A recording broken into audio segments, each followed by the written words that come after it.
Sir, ബംഗ്ലാദേശിൽ ഏത് മേഖലയിലാണ് പ്രശ്നമില്ലാത്തതെന്ന് ചോദിച്ചാൽ നമുക്ക് ചൂണ്ടിക്കാണിക്കാൻ ഒരു മേഖലയില്ല. ഏറ്റവും ഒടുവിൽ പുറത്തു വരുന്നത് അവിടുത്തെ ബാങ്കിങ് സെക്ടറും പൂർണ്ണമായും തകർന്നു എന്നതിൻ്റെ സൂചനകളാണ്. എന്തായിരിക്കും സംഭവിക്കുക?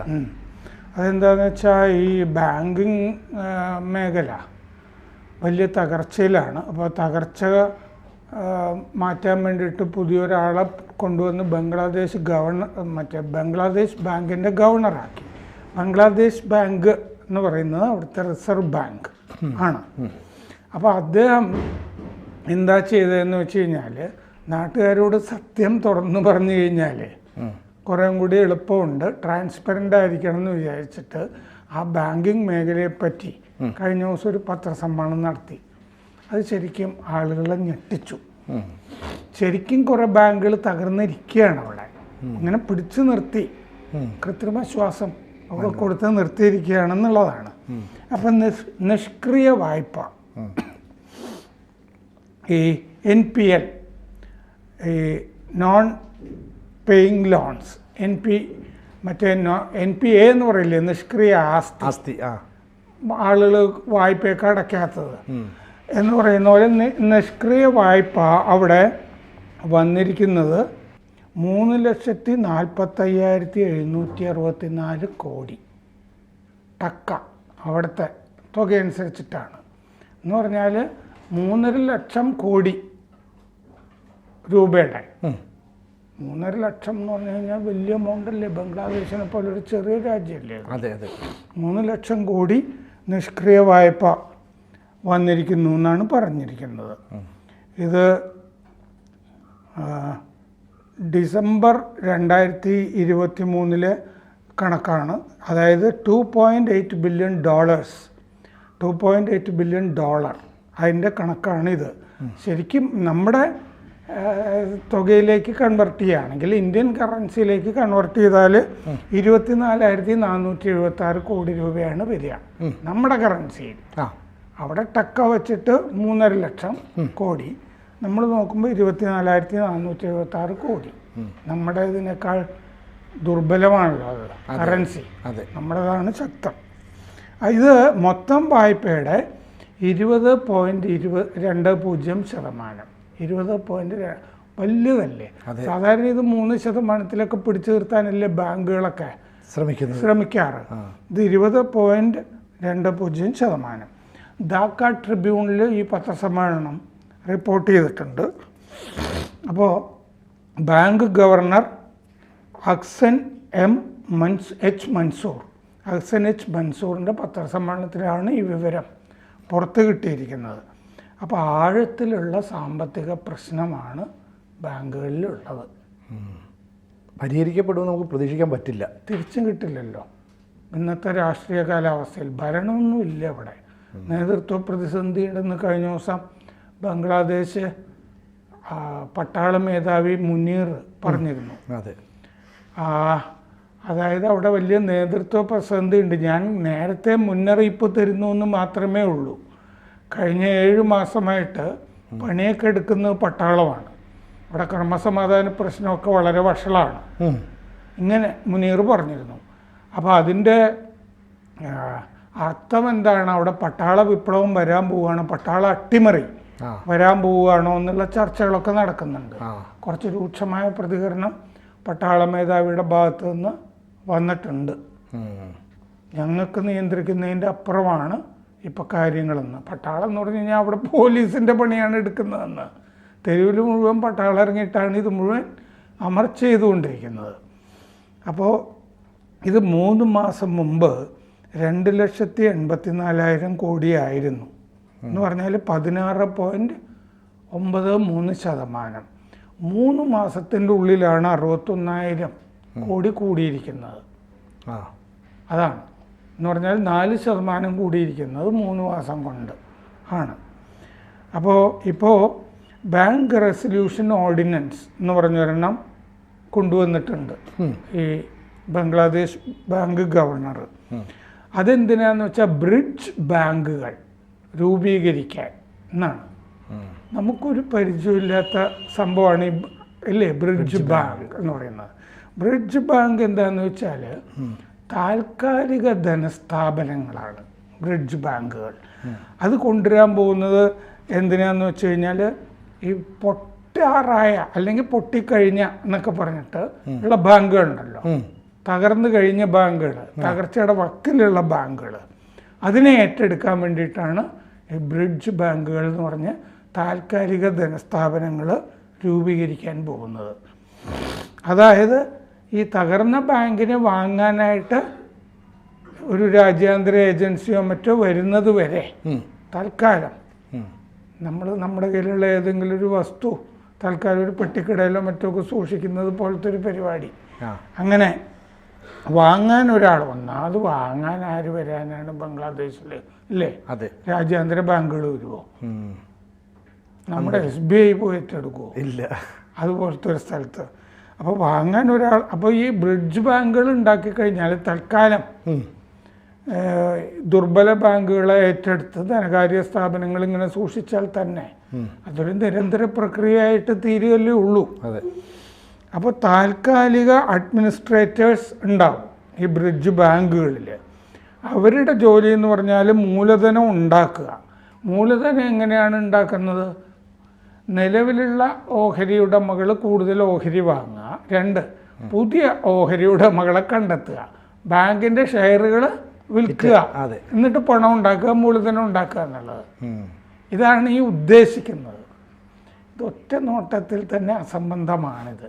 എന്തുകൊണ്ടാണ്? ഒരു തകർന്ന ബാങ്കിൻ്റെ ഓഹരി ആര് വാങ്ങിക്കാനാണ്? അത് തകർന്ന ബാങ്കിൻ്റെ ഓഹരി എന്ന് പറഞ്ഞാൽ ഓഹരി വിലയും തകർന്നിരിക്കുമല്ലോ. അതെ. 1 രൂപയോ മറ്റോ ഒക്കെ അല്ലേ ഓഹരി വില ഉണ്ടാവുള്ളൂ. അതെ. അപ്പോൾ മേഖല കംപ്ലീറ്റ് തകർന്നു അല്ലേ? ആ ക്രയവിക്രയങ്ങളൊന്നും നടക്കും. ഒരുപാട് ബാങ്കുകൾ തകർന്നിരിക്കുന്നു. പക്ഷേ ഇങ്ങനെ ഈ കൃത്രിമ ശ്വാസത്തിൽ ഇങ്ങനെ നിർത്തിയിരിക്കുന്നു, പുറത്തു പറയാതെ. ആ തകർന്ന ബാങ്കുകൾ ഏറ്റെടുക്കാൻ ബ്രിഡ്ജ് ബാങ്കുകൾ രൂപീകരിക്കാൻ പോകുന്നു.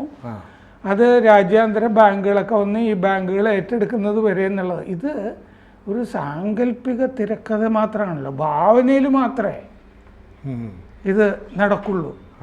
ഭാവനയിൽ പൂത്തു പുഷ്പിച്ച് കായൊക്കെ ഇടാം, നടക്കുന്ന കാര്യമേ ഇല്ലത്.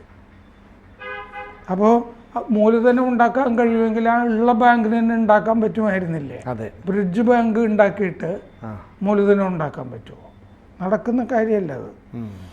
അപ്പോൾ ഷെയറിൻ്റെ ട്രാൻസ്ഫർ, ഈ അസറ്റുകൾ അതിൻ്റെ വിൽപ്പന, ഇങ്ങനെ ബാധ്യതകൾ തേർഡ് പാർട്ടിക്ക് കൊടുക്കുക, പിന്നെ ഓഹരി ഉടമകളുടെ ഇതൊക്കെ, അതായത് ഓഹരി കൈമാറ്റം, ഈ ആസ്തി വിൽപ്പന, മൂന്നാം കക്ഷികൾക്ക് തേർഡ് പാർട്ടികൾക്ക് ബാധ്യതകൾ കൈമാറുക, ഇതൊക്കെ ഇപ്പോൾ ഈ ബാങ്കുകളുടെ ഓഹരി ഉടമകളുണ്ടല്ലോ ഇവരുടെ സമ്മതമില്ലാതെ ചെയ്യാം എന്ന് ഈ ഓർഡിനൻസിൽ പറയുന്നുണ്ട്. സാധാരണ ഓഹരി ഉടമകളുടെ പൊതുയോഗം വിളിച്ചിട്ടാണല്ലോ ഇത്തരം കാര്യങ്ങൾ തീരുമാനിക്കുന്നത്. അതെ. ഇനിയിപ്പോൾ ഓഹരി കൈമാറ്റം, മറ്റേ ആസ്തി വിൽപ്പന, ഇതൊക്കെ നിലവിലുള്ള ഓഹരി ഉടമകളോട് ചോദിക്കാതെ സൗകര്യം പോലെ ചെയ്യുമെന്ന് ഓർഡിനൻസിൽ പറയുന്നുണ്ട്. കാശുണ്ടാക്കാൻ വേണ്ടിയിട്ട് എന്തും ചെയ്യാമെന്നുള്ളൊരു നിയമം വരികയാണ് അവിടെ.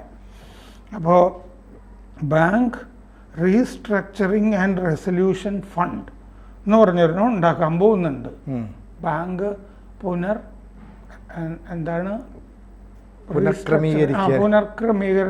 പുനഃസംഘടനാ നിധി, ബാങ്കുകളുടെ പുനഃസംഘടനാ നിധി അതുണ്ടാക്കിയിട്ട് അതിൽ സർക്കാരും രാജ്യാന്തര സ്ഥാപനങ്ങളും എല്ലാം പണം നിക്ഷേപിക്കുക, ലെവി എന്നുള്ള നിലയ്ക്ക്. അതും നടക്കുന്ന കാര്യമല്ല. മറ്റേ സർക്കാരിൻ്റെ കയ്യിലും പൈസയില്ല, രാജ്യാന്തര ബാങ്കുകളും സ്ഥാപനങ്ങളും ഒന്നും ബംഗ്ലാദേശിൽ വരാൻ ഉദ്ദേശിക്കുന്നില്ല. ഇന്ത്യയിലേക്കൊക്കെ ആണെങ്കിൽ കൂളായിട്ട് വരും. ഇന്ത്യയിൽ നിന്ന് തന്നെ ഇപ്പോൾ ഈ ഓഹരി മേഖലയിൽ കാണുന്നത് എന്താണെന്ന് വെച്ചാൽ ധാരാളം വിദേശ നിക്ഷേപം പിൻവലിക്കുന്നുണ്ട് ഇപ്പോൾ. കാരണം അമേരിക്കയിൽ ബോണ്ടുകളിൽ നിന്ന് കൂടുതൽ പൈസ കിട്ടും ട്രംപ് വന്ന ശേഷം എന്നുള്ള ഒരു അവസ്ഥയിലാണത് പിൻവലിക്കപ്പെടുന്നത് എന്നുണ്ട്. അത് ഇവിടുത്തെ അവസ്ഥ തന്നെ അങ്ങനെയാണ്. പിന്നെയാണ് ഈ ബംഗ്ലാദേശിൽ. അപ്പോൾ നിക്ഷേപകരെ രക്ഷിക്കാൻ വേണ്ടിയിട്ടാണ് ഇത് ചെയ്യുന്നതെന്നാണ് പറയുന്നത്. ബാങ്ക് പൊട്ടിയ നിക്ഷേപകൻ്റെ പൈസ വെള്ളത്തിലാവും. ഇൻസൈഡർ ട്രാൻസാക്ഷനൊക്കെ നിർത്തുക എന്ന് ഉദ്ദേശിക്കുന്നുണ്ട്. പിന്നെ വായ്പകൾ എഴുതിത്തള്ളാതിരിക്കുക എന്നുള്ള ഉദ്ദേശിക്കുന്നുണ്ട്. പിന്നെ ലാഭം കൂട്ടി കാണിക്കാതിരിക്കുക ബാലൻസ് ഷീറ്റിൽ. എന്ന് വെച്ചാൽ ഇതൊക്കെ കൂട്ടി കാണിക്കുന്നുണ്ട് എന്നാണല്ലോ. വ്യാജ ബാലൻസ് ഷീറ്റുകളാണ് എന്നാണ് നമ്മൾ കരുതേണ്ടത്. അപ്പോൾ ഓഹരി ഉടമകളുടെ ഷെയർ ട്രാൻസ്ഫർ സെല്ലിംഗ് അത് തടയുക. ഓഹരി ഉടമകൾ അവരുടെ ഓഹരികൾ, നിലവിലുള്ള ഓഹരി ഉടമകൾ അവരുടെ ഓഹരി കൈമാറ്റം ചെയ്യാൻ പാടില്ല, വിൽക്കാനും പാടില്ല. ഷെയർസ് കൈ വെച്ചിട്ട് പ്രത്യേകിച്ച് കാര്യമില്ല താനും കയ്യിൽ വെച്ചിട്ട്. ഇങ്ങനെയാണ് സംഭവം. അപ്പോൾ 11 ബാങ്കുകൾ ഇങ്ങനെ പുനഃസംഘടിപ്പിച്ചു എന്ന് അദ്ദേഹം പത്രസമ്മേളനത്തിൽ പറഞ്ഞു. എന്ന് പറഞ്ഞാൽ 11 ബാങ്കുകൾ ഓൾറെഡി തകർന്നതാണ്. ഇതിൽ ചിലത് എസ് ആലം ഗ്രൂപ്പിൻ്റെ കയ്യിലുണ്ടായിരുന്ന ബാങ്കുകളാണെന്ന്. അത് വലിയ വിവാദത്തിൽപ്പെട്ടൊരു ഗ്രൂപ്പാണ് ഈ ആലം ഗ്രൂപ്പ് എന്ന് പറയുന്നത് ബാങ്കിങ് സെക്ടറിൽ. അപ്പോൾ 2024 സെപ്റ്റംബറിൽ ഈ ബാങ്ക് ഗവർണർ മൻസൂർ മുന്നറിയിപ്പ് കൊടുത്തിരുന്നതാണ്. 10 ബാങ്ക് പേപ്പറായി എന്നന്ന് പറഞ്ഞിരുന്നു. മാസ് വിത്ത്ഡ്രോവൽസ്, ഈ നിക്ഷേപങ്ങൾ പിൻവലിക്കൽ നടന്നു. 10 ബാങ്ക് പേപ്പറായി എന്ന് അദ്ദേഹം പറഞ്ഞ ഉടനെ നിക്ഷേപകർ പോയിട്ട് പിൻവലിക്കാൻ തുടങ്ങി. റൺ എന്ന് പറയുമല്ലോ, ബാങ്കുകളൊക്കെ ഇതായി കഴിഞ്ഞാൽ ഈ നിക്ഷേപകർ കൂട്ടമായിട്ട് പിൻവലിക്കുന്നതിനാണ് റൺ എന്ന് പറയുന്നത്. ഇങ്ങനെയാണ് സ്ഥാപനം തകർന്നു പോകും. ബാങ്കുകളുടെ പേരൊന്നും പറഞ്ഞില്ല അന്ന്. പക്ഷേ എല്ലാ ബാങ്കും അതിജീവിക്കില്ല എന്നുള്ള കാര്യം ബാങ്ക് ഗവർണർ പറഞ്ഞു. Islami bank Bangladesh, United commercial bank, ഈ രണ്ടെണ്ണം കുഴപ്പമില്ലാതെ നിൽക്കുന്നുണ്ട്, മെച്ചമാണ് എന്ന് പറഞ്ഞു. അപ്പോൾ 2 ബാങ്ക് ഒഴിച്ച് ബാക്കിയൊക്കെ തകർന്ന തരിപ്പണായിരിക്കുന്ന അവസ്ഥയാണ്.